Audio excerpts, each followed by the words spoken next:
القرآن هدى للناس وبينات من الهدى والفرقان فمن شهد منكم الشهر فليصم ومن كان مريضا أو على سفر فعدة من أيام أخر يريد بكم اليسر ولا يريد ولتكملوا العدة ولتكبروا الله على ما هداكم ولعلكم تشكرون صدق الله العظيم. گزشتہ آیات میں بعض احکام کا حکم دیا کہ اگر تم میں سے کوئی دنیا سے جانے والا ہو وصیت لکھ رکھے اور وصیت کی شریعت کے مطابق ہو، کسی وارث کو اس کی وراثت سے محروم نہ کرنا، اور جو وصیت کے وقت موجود ہوں ان کو بھی چاہیے کہ وہ وصیت کو پوری طرح ادا کریں، اور اسی وصیت کرنے والے نے کوئی ایسی وصیت کر دی جو صحیح نہیں تو بعد میں اگر وہ رسا اس چیز کو ٹھیک کر دیں، اس کی بات کو نہ مانیں تو ان پر کوئی گناہ نہیں۔ بعض لوگ الٹی سیدھی وصیت نکال دیتے ہیں، بڑا تماشا ہوتا ہے۔ یہیں ہمارے علاقے میں ادھر یہ ایک آدمی تھا، میں نام نہیں لیتا، وہ جب فوت ہونے لگا تو اس نے اپنے بیٹوں سے کہا کہ میں جب مر جاؤں تو تم مجھے اس طرح نہ لے جانا جس طرح عام لوگ میت کو اٹھا کے لے جاتے ہیں، میری ساتھ ڈھول باجے بجانا، ڈھول مارنا میری اس کے ساتھ، ڈم ڈم کی آوازیں آنا تاکہ پتہ چلے کسی کا جنازہ کیا۔ وہ تھا بھی تھوڑا ایسا مجذوب تو خیر نہیں، باہر وہ اس کا نام بھی لوگوں نے عجیب رکھا ہوا تھا، تو اس نے یہ، لیکن اس کے بچوں نے الحمدللہ یہ نہیں کیا۔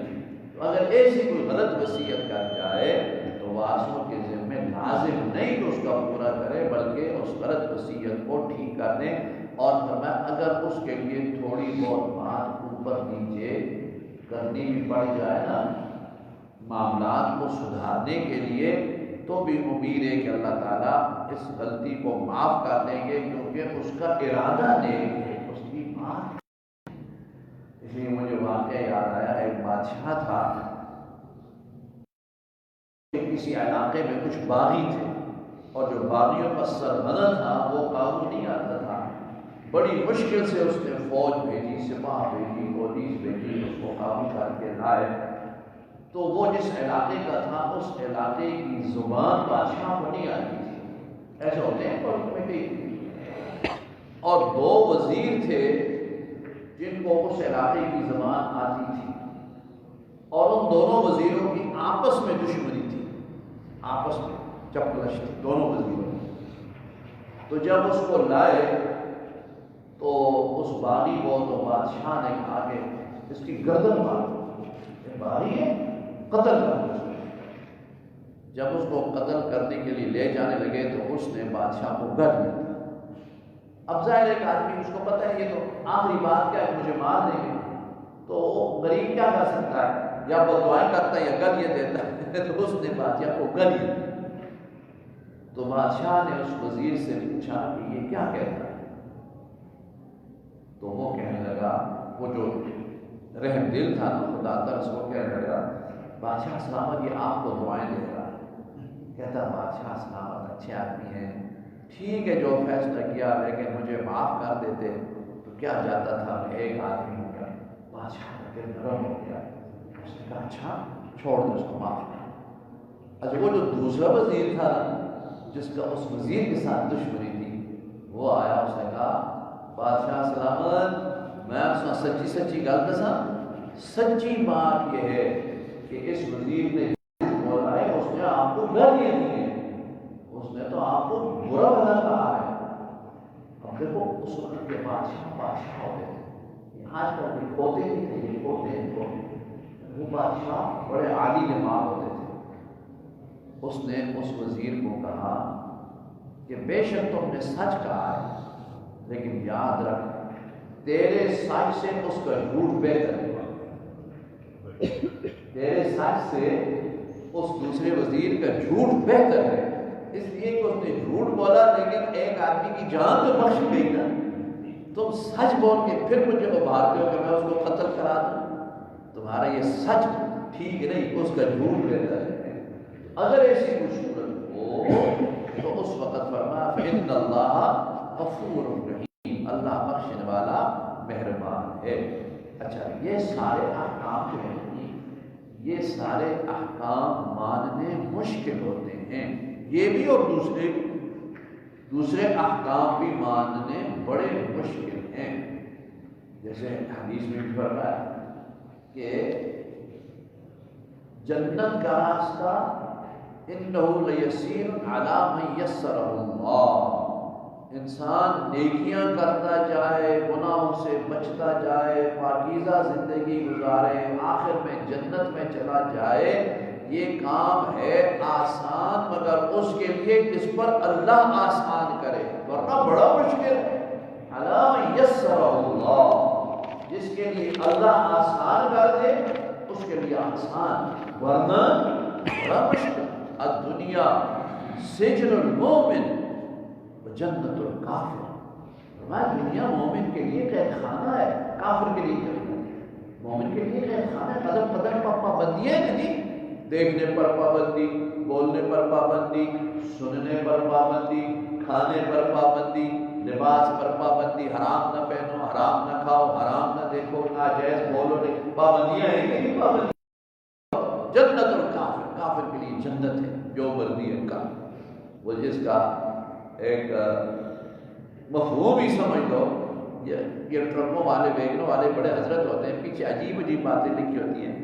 وہ ایک نے ویگن کے پیچھے لکھا ہوا تھا عقل نال ہوئے تے سوچیں ہی سوچاں، نہ ہوئے تے موجیں ہی موجاں۔ عقل نال ہو سوچیں ہی سوچاں، نہ ہوئے موجیں ہی موجاں۔ ہر وقت عقل ہو تو انسان سوچتا ہے یہ نہ کروں، یا کروں، کل کیا کروں گا، بچوں کا، گھر کا، سوچے رہتے ہیں نا۔ اور جو پیغام نشے میں ہوتا ہے اس کو پتہ ہے کوئی سوٹا مارا تے دم بڑھتا کلندر ان کو پرواہ ہی کوئی نہیں۔ عقل نال ہو سوچے ہی سوچا، نہ ہوئے تے موجے ہی موجا۔ اب دنیا سجن المومن، ہمارا دنیا مومن کے لیے قید خانہ ہے، تو شریعت کے احکام پر عمل کرنا بہت مشکل ہے۔ قدم قدم پر آزمائشیں ہیں، خواہشات نفسانی ہیں، یہ چیزیں انسان کو جو ہے نا وہ دین سے دور کرنے والی ہیں۔ تو اس کے لیے پھر کیا ہے بھائی، فرمایا اس نفس کو مطیع کرنے کے لیے، خواہشات نفسانی کو توڑنے کے لیے روزے رکھو۔ روزہ بہت بڑا علاج ہے۔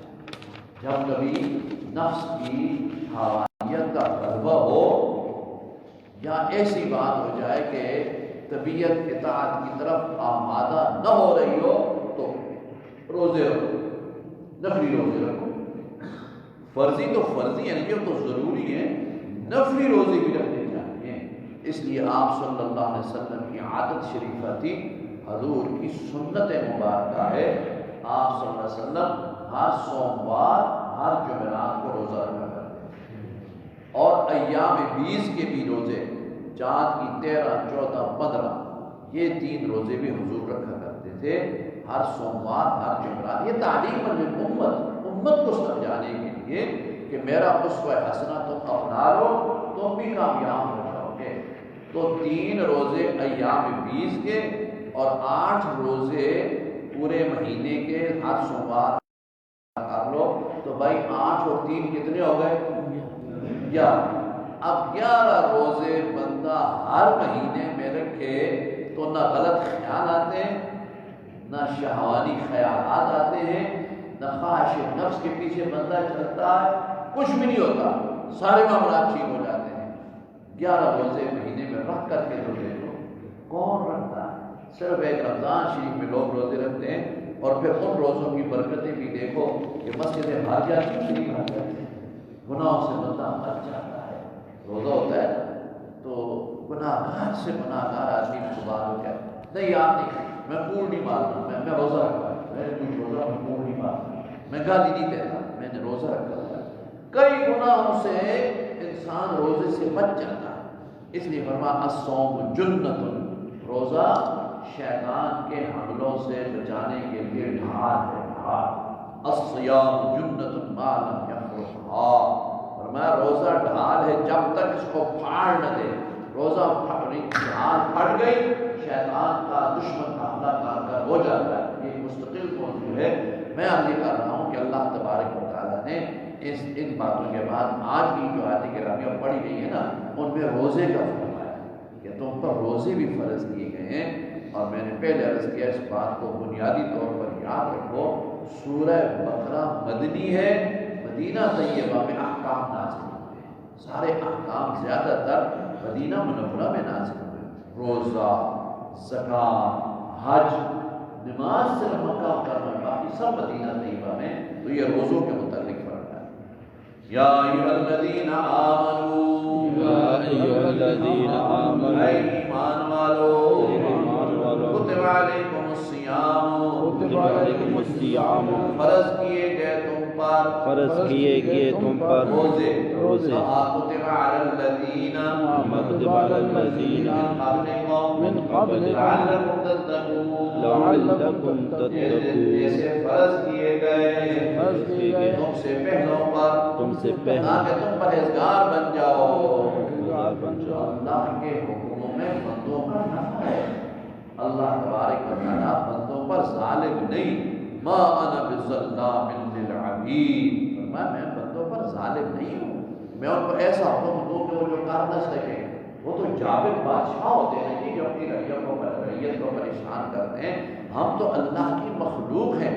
اب جو 5 نمازوں کا حکم دیا تو یہ تو آسانی ہے، اس میں تو رحمت ہی رحمتیں، بہاریں ہی بہاریں، لوٹو بہاریں، پڑھو 5 وقت کی نماز، دیکھو کتنا سرور، کتنا سکون، کتنا اطمینان ملتا ہے۔ سال کے بعد 1 مہینے کے روزے رکھو، دیکھو تمہارا کتنا بھلا ہو جائے گا۔ یہ سارے اعمال، سارے احکام یہ بندوں کی اپنی بہتری کے لیے ہیں۔ بھائی اگر ساری دنیا روزے رکھے تو اللہ کو کیا فائدہ ہے، اور اگر ایک بھی روزہ نہ رکھے تو اللہ کا کیا نقصان ہے۔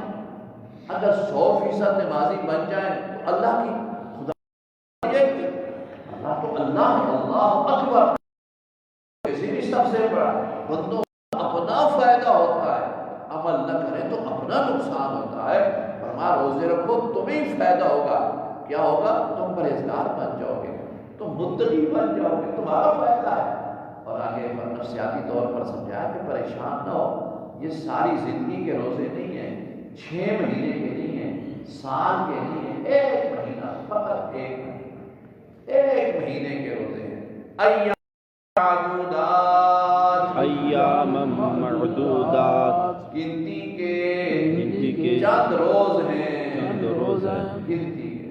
صوموا لرؤیتہ وافطروا لرؤیتہ، جسے حدیث میں فرمایا چاند، رمضان کا چاند نظر آئے روزے شروع کر دو، شوال کا نظر آئے روزے بس کر دو۔ 1 مہینہ۔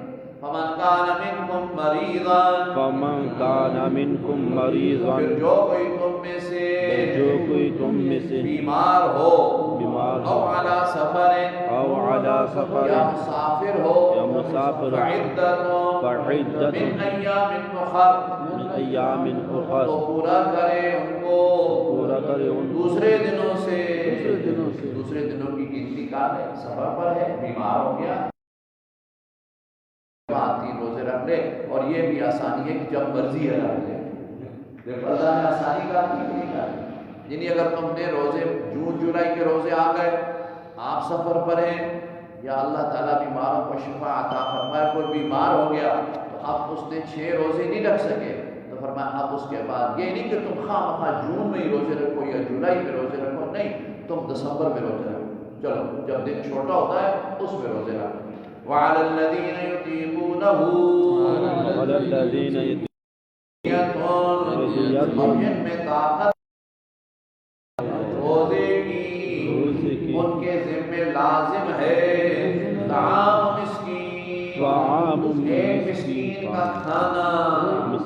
یہ حکم پہلے تھا، چونکہ ایک دم جب حکم نازل ہوا نا تو لوگوں طبیعت میں تو نہیں تھا، اور شروع میں یہ فرمایا کہ اگر کوئی بندہ سمجھتا ہے کہ مجھ پر یہ مشقت ہے، میں نہیں رکھ سکوں گا، تو فرمایا کہ چلو ایک مسکین کو کھانا کھلا دو۔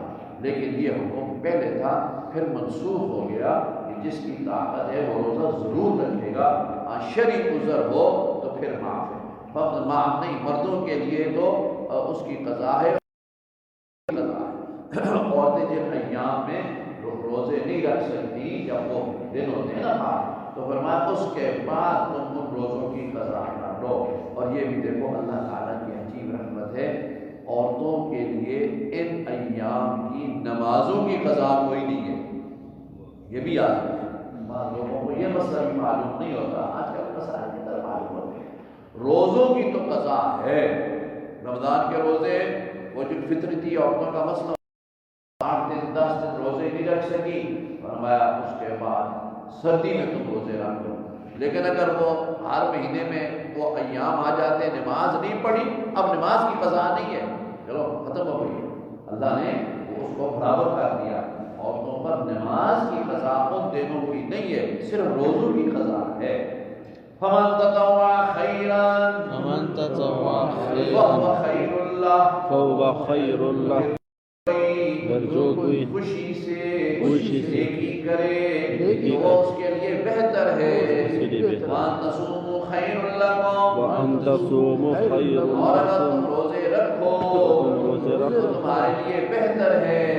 إِن كُنتُمْ تعلمون، اگر تم جانتے ہو۔ اللہ عمل کی توفیق عطا فرمائے۔ الحمدللہ رب العالمین، والصلاة والسلام علی اللهم ارحمنا بالقرآن العظيم واجعله لنا إماما ونورا وهدى ورحمة. اللهم ذكرنا منه ما نسينا، اللهم علمنا منه ما جهلنا، اللهم ارزقنا تلاوته آناء الليل وآناء النهار واجعله لنا حجة يا رب العالمين. اللهم إنا نسألك خير ما في هذا اليوم، اللهم إنا نعوذ بك من شر ما في. سبحان ربك رب العزة عما يصفون وسلام على المرسلين والحمد لله رب العالمين برحمتك يا